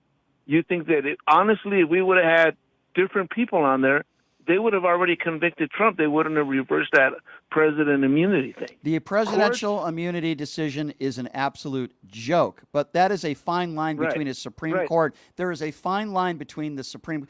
Let me tell you something. This isn't just about 34 felony counts. This isn't just about all the women that have accused Donald Trump of rape. It's the way he's lived his life. Look at all the people. There are 30 people in his administration that won't be supporting him, including his vice president, including Mike Pompeo. You have all these people around him that are either gone to jail, they're felons, or they're going to be testifying against him. At what point? You're 100% okay, correct. so with that being said, at what point do you say to yourself, go ahead. You're 100% correct. And even with all that, I still think that Trump will do a better job than Biden. Based on what? Based on what? Based on his performance. What performance? With Stormy Daniels for 8 seconds? We had no wars. So you're blaming Joe Biden. A more secure border. So you're blaming. And we had lower inflation. We had something called a war in the Ukraine. We have a war going on right now in the Middle East, which, by the way, is not Joe Biden's fault. You're blaming Joe Biden for something that is not his fault. Now, if you want to say, I don't like the way he's handling it, here's why. Okay. We had a global pandemic. We had a global pandemic under Donald Trump. What happened in that Wuhan lab? I guess they weren't afraid of Donald Trump. Do you blame him for that? If you're going to blame Joe Biden for a war in the Ukraine, which was not his fault, if you're going to blame Joe Biden for a terrorist group that's been around since the mid-'80s killing innocent Jews in Israel, then you better blame Donald Trump for COVID. Do you blame Donald well, Trump for the COVID? thing is that, honest, I don't blame him for COVID, but I think he definitely, I think they definitely, they wanted to get him out and they used it to hurt his presidency. Al, what does Donald Trump have to do for you to say, okay, I'm not going to vote for Joe Biden, but Donald Trump does not have a, is there anything he can do? What does he have to do? Does he have to rape? Nothing at all. Nothing at all. The only thing that is they were to suck his brain out of his head. That's a possibility, but I would never. I just think there's really no. Even with all those terrible things that you're saying about Trump, the way he lived his life, as a Christian, we do believe there's a story called the prodigal son, and we know that you can go out there and eventually, say, you know what, I made a mistake, that God's got the best plan, and then come back to God, and we will accept that. So, he still hasn't, Hey, I tried. Trump is still going to do well. No, you're not going to, but when you say that you'd rather vote for a vegetable, that's kind of, come on, you would rather have a vegetable Absolutely. running the country? Here's why. Listen to what I'm about to say because it's important. Joe Biden has competent people around him pushing the agenda, which I believe is a good agenda. Donald Trump is going to have idiots around him like Stephen Miller and morons and Steve Bannon and felons. He's going to have a bunch of idiots around him that are incompetent right-wing turds. Joe Biden has competent people around him. So if Joe Biden couldn't talk and was in a wheelchair, I would still vote for him over Donald Trump because Donald Trump is going to have nothing but a bunch of lunatic, far-right, crazy people. How do you not understand that? That's a possibility, but I still think they're going to do better than these idiots. What do you mean it's a possibility? It's 100%. It's a possibility that he's going to have some shady people. Yeah, but I do believe they're still going to do a better job. All right, Al, I hear the laugh. That's all I got to say, brother. I hear the laugh in your voice, and you know that I'm making good points here. But I like you, Al, and you call back. No, your points. I know you're trying your best. But when you say that you'd rather have a vegetable, I would. Kind of like, yeah, come on, I would. Man. How am I gonna get a guy in there? How can I take you serious? I mean, I take you seriously, I just explained but I think it. you got to change that part. I just explained it because he's going to have the vegetable, if there was one, would have competent people, intelligent people that care about the country. But I don't agree with that. That statement I don't agree. Okay, I don't agree so you'd that rather, his staff is competent. So you don't want. I think they're even worse than the vegetables. Okay, so you don't want Pete Buttigieg. You don't want those kinds of people, but you want Steve Bannon and Stephen Miller. Give me a break. Come on, man. Al, I got to go, my friend. Yeah, but I don't come think. On. How can you compare a guy like a Pete Buttigieg, an educated, intelligent man, to an idiot like Stephen Miller? And these morons that are, Haba will probably be in Donald Trump's. Are you kidding me? You can't compare the two. I was going to take a break, but I went a little long there, that segment. I went a little long there with Al, but I appreciate all the calls. 45 minutes of phone calls. We appreciate you. If you listen to conservative talk radio in Las Vegas today, you'll hear every 4 seconds. The phone lines are open. The phone lines are open. The phone lines are open. Anyway, yes, I did have a good time. We're the last 10 minutes of the show here. I do want to talk sports a little bit. I did have a great time at the Aces game last night. Congratulations to the Aces. Congratulations to the WNBA. It's the biggest basketball crowd that Nevada has ever seen, man or woman. Really phenomenal crowd. It was a great atmosphere. It was fun to see Caitlin Clark literally a few feet away from her the whole game. It was fun to watch. And sitting on the court to watch that history is something that I'll never forget for the rest of my life, sitting next to my friend Vivica. And I got to tell you, man, Marshawn Lynch is extremely funny. I was very upset, and I told him I was upset because he didn't bring Skittles to the game last night, but he is hilarious. There was a moment he's a little crazy, though. So there was a moment in the game yesterday, during a timeout, the referee puts the ball down right in front of me. So I pick up the ball, and he's like, give me the ball, Brian. Marshawn Lynch says that to me. So I give him the basketball, and then I start egging Marshawn on to get on the court during a timeout and take a shot. He literally stands up with the ball, and then Vivica, and I think it was a family member, no, sit down. And Marshawn had this look in his eye like he was going to, and I'm being the jerk. I'm like, Marshawn, I dare you. Go out there and take a shot. He was going to do it, and then the two ladies had to sit him down. He's a little crazy. But that's why I did it, because I think it would have been funny, and it would have made TMZ, and it would have been great, and it would have been my fault. But there was a moment there. Logan Thompson from the Knights, great guy. Used to be from the Knights, by the way. Going to Washington now. Great guy. He was sitting there as well. Thank you to the Las Vegas Aces. They are an A-plus first-class organization. Mark Davis is a great guy. and they treated us great, and it was just so much fun. I do want to talk briefly, because Vivek is was a big Lakers fan, and I am just so pissed off with the Lakers and LeBron James. This is nepotism at its finest. Bronny James averaged like 4 points a game in college.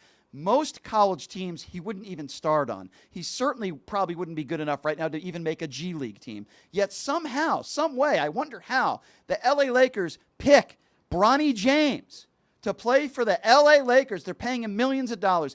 LeBron James doesn't care about winning a championship anymore. He doesn't care about what's good for the organization that is paying him boatloads of money. He held the LA Lakers hostage. What do I mean by that? I guarantee you he went into the front office and said, please pick my son Bronny, and if you don't, I'm going to opt out of my contract and I'm going to be a free agent. I'm going to go somewhere else. He strong-armed the LA Lakers. And from a guy who I have so much respect for, who worked so hard in his career, LeBron, to be one of the best basketball players of all time, what type of example are you setting? I've got nothing personal against Bronny James. He seems like a good kid, good athlete. Did Bronny James have to work hard to get to the NBA? Obviously, the answer is no. He's never going to play, and when he eventually does play, I don't think he'll ever be truly an NBA player. I could be wrong on that, but he's certainly not an NBA player now. There's no way he belongs on that team. There's no way he belongs in the NBA. No way he belongs as a professional basketball player. You got to prove that you're even worthy to be a Division I college basketball player, which he never did. This is nepotism at its finest. LeBron James should be criticized for this, and Laker fans should be pissed off because he's holding the organization hostage. I mean, can you imagine if this happened in another sport and it wasn't LeBron? I mean, this is absurd. And listen, I'll be honest with you. I've never been a big LeBron James fan. Do I have respect for him? Of course I do. Good father, good husband. Stays out of trouble. Don't always agree with the things he says. Great basketball player. I don't know if I put him in my top 5, but certainly top 10. One of the best players of all time. I think we all could agree on that. But when it's all said and done, when LeBron James retires, where's his son going to be? And I think if you're the LA Lakers, you look really bad. Because it doesn't matter if you're the general manager. Doesn't matter if you're the head coach. That's another doozy of a hire. I mean, maybe it'll work out with J.J. Redick. The guy has no coaching experience. LeBron James is the head coach, the head scout, and the GM of the Lakers. He has taken over the franchise. And how's that worked out? Forget about that, bubble championship they won. I'll always put an asterisk next to that. What has he done for the Lakers lately? What have you done for me lately? Second half of the season was an embarrassment. Listen, I talk about nepotism on this show all the time. And listen, I don't want to compare Uday and Kusei, also known as Eric Trump and Donald Trump Jr., who are complete idiots, dumbbells, who have never accomplished anything in their life except stealing money from the charity that they were supposed to be running. And Bronny James seems like a good kid. Like, I don't have anything personal against him. He seems like a good kid. But this is nepotism at its finest. Nobody, let me repeat, nobody in the NBA would have drafted Bronny James. Nobody. There is not one scout in the world that thinks Bronny James this year should be on an NBA roster. Not one. In my personal opinion, the only people that think Bronny James should be on the Lakers is LeBron James and maybe his wife. That's it. Now, what are we doing? What are the Lakers doing? What are they doing? Do you want to win a championship? Do you want to be competitive? Or are you going to let a 39-year-old run your team? What are you doing? Now, LeBron James is going to be in town in Las Vegas next week. Actually, I think he already is in town. USA Basketball is practicing here. And I am going to ask LeBron James, and he probably won't like the question. There are some people that are using the term nepotism with the Lakers signing Bronny. What is your response to that? I'm going to ask him that question, and I'm going to see what his answer is. Will they throw me out after? I don't know. I think it's a very fair question to ask. And again, I lose a lot of respect for the Lakers for making this decision, which I believe is a complete embarrassment, and it's a laughingstock. Bronny James should not be in the NBA. Now, maybe work hard, a couple more years of college, keep working, get better. You're obviously a great athlete. You have a lot of potential. Maybe one day. Nowhere even close to being an NBA player right now. You're taking a roster spot away from somebody that is deserving of it. Really stupid. The worst characteristic in my eyes of LeBron, besides being an absolute crybaby on the basketball court, is that when things don't go his way, for example, last year, points fingers, right? It's the coach's fault. It's our coaching staff. It's the scouts' fault. They didn't prepare us well enough. It's the general manager. You know, Darvin Ham got fired last year. He did the same. LeBron did the same thing in Cleveland with that coach in Cleveland. But make no mistake about it, this is all on LeBron James. He was a big part of why they made the decisions that they made. He brought Russell Westbrook in there. He was the reason why Westbrook or Westbrick got in there. So when things don't go his way, he doesn't own and take responsibility for it. It's somebody else's fault. I don't think this is going to go very well for the Lakers. I don't think this is going to go well. I don't think it's going well with the fan base. But what do I care? Because I'm a Boston Celtics fan. And my Boston Celtics just re-signed Jason Tatum for hundreds of millions of dollars. They re-signed Jaylen Brown for hundreds of millions of dollars. They are putting their money where their mouth is, and it is paid off. Brad Stevens put ego aside. Unlike LeBron, Brad Stevens said, you know what? I'm not going to be the head coach anymore. I'm going to step aside. I want to be the general manager. Best general manager in the league. He hired a great staff. The decision-making, getting Porzingis, getting Drew Holiday. It's why they won an NBA championship, and I'm not ready to say it yet, but they're certainly one of the favorites to win the championship next year. I want to wait on Porzingis and see how he is health-wise. But Celtics have done it the right way. They don't let a player on the team control what they're doing. They don't let a player on their team control who they pick in the draft. That's what the Lakers did. Jerry Buss is, flipping in his grave right now. I just don't understand what this organization is doing. But hey, what do I care? I'm enjoying it. I'm a Boston Celtics fan. Beat LA. Anyway, programming note for you. Check out my website first, pushingthelimits.live. We are independently owned. It means we rely on you guys to support what we do. Opportunity to buy merchandise on pushingthelimits.live. If you don't want to buy merchandise, you could certainly donate on the website. We appreciate all of you. And I appreciate Ron Quince joining us in studio. Really good man, and I support him. Programming note, we are taking the next 2 days off. I'm taking off Thursday, of course, the holiday, 4th of July. And there's going to be some partying tomorrow night. Might be some adult beverages involved, so I've decided to also take off Friday. I think most hosts are doing the same.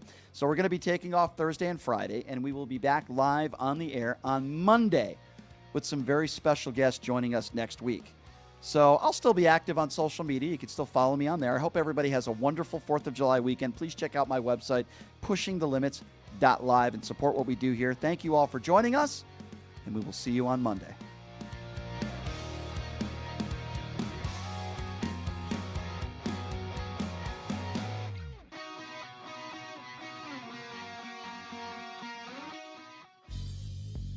Hey, everybody, are you struggling to find a pizza place that reminds you of Brooklyn? That true blue New York style pie? Well, worry no more. Stallone's Italian Eatery Pizza is a knockout. We're located at 467 East Silver